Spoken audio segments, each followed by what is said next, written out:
7,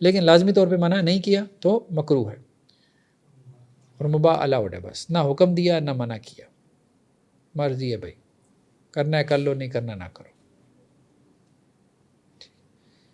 تو مباح کا دائرہ بھی کیا ہے، بہت وسیع ہے. مباح میں بھی تکلیف ہوتی ہے نا، ایک اعتبار سے تکلیف اسی اعتبار سے ہے، یہاں پہ کہا نا بھائی شکار کرنا چاہو تو کر لو، ٹھیک ہے. تو یہ جو الاؤ کرنا یہ بھی ایک طرح سے تکلیف تو ہے، ٹھیک ہے، یعنی مکلفین کے افعال سے متعلق تو ہو گیا نا یہ حکم کہ یہ کرنا چاہو تو کر سکتے ہو.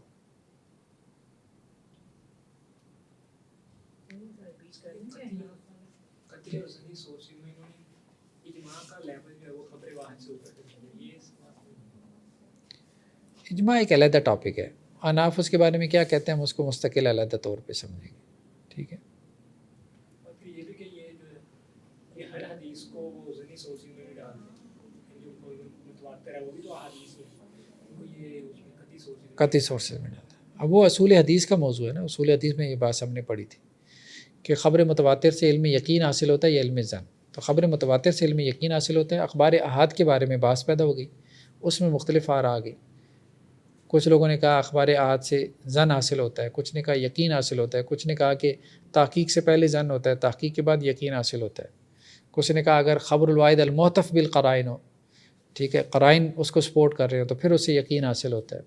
مختلف آ رہا ہے. جی اور کوئی کویسچن ہے تو اس بارے میں؟ لمن لم یقرأ بفاتحۃ الکتاب، ہاں فقرؤ ما تیسر من القرآن، ٹھیک ہے، کہ جو تمہیں قرآن میں آسان لگے اس کو پڑھ لو، ٹھیک ہے. تو قرات کا حکم فرض ہے اور فاتحہ کا حکم واجب کا ہے، یہ ہم نے تقسیم کی تھی.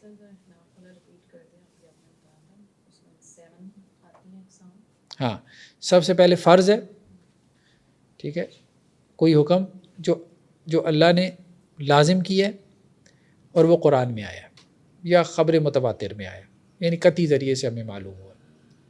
دوسرا واجب ہے، وہ حکم جو اللہ نے لازم کیا اور وہ ہمیں اخبار احاد سے معلوم ہوا، حدیث سے معلوم ہوا. تیسرا جو ہے وہ ان کے ہاں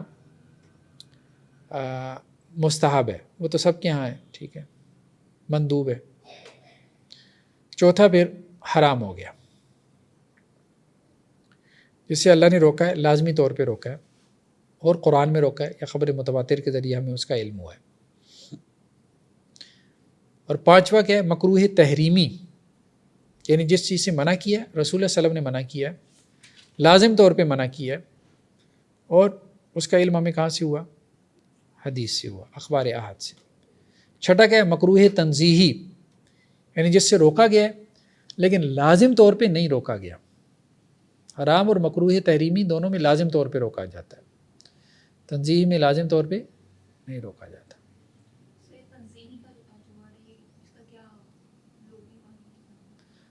ہاں مطلب یہی ہے کہ اس سے دور رکھا گیا انسان کو.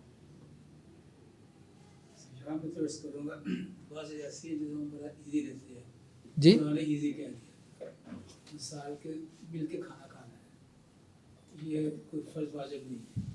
جمعہ نے استاد تھا برابر قرآن کیا، جی جی، یہ جمعہ کے جو فائدے ہیں اتنے زیادہ ہیں، ہاں بعد بندہ حیران ہو جاتا ہے کہ اس کو چھوڑ دیا میں نے تو بڑے مسائل میں. ایسی کوئی بھی بات، ہاں ٹھیک ہے. اب یہ جو مثال آئی ہے کہ قرآن نے یہ بات کہی، سورہ نور میں آئی ہے، مل کے کھانا کھا لو یا اکیلے اکیلے کھا لو، ٹھیک ہے. تو اب یہ کہاں پہ آئے گا یہ بتائیں، یہ کون سی حکم کی قسم ہے؟ واجب میں آ جائے، مباح میں آئے گا. مباح دیکھیے دیکھا جائے تو میرے خیال میں جو محبت اور ہاں فرض اس کے اپنے یا مستحب مطلب آپ سمجھ شاید واجب ہونا چاہیے تھا. مستحب میں نہیں آئے. ہاں چلیں جی، سبحانک اللہم و بحمدک نشہد ان لا الہ الا انت.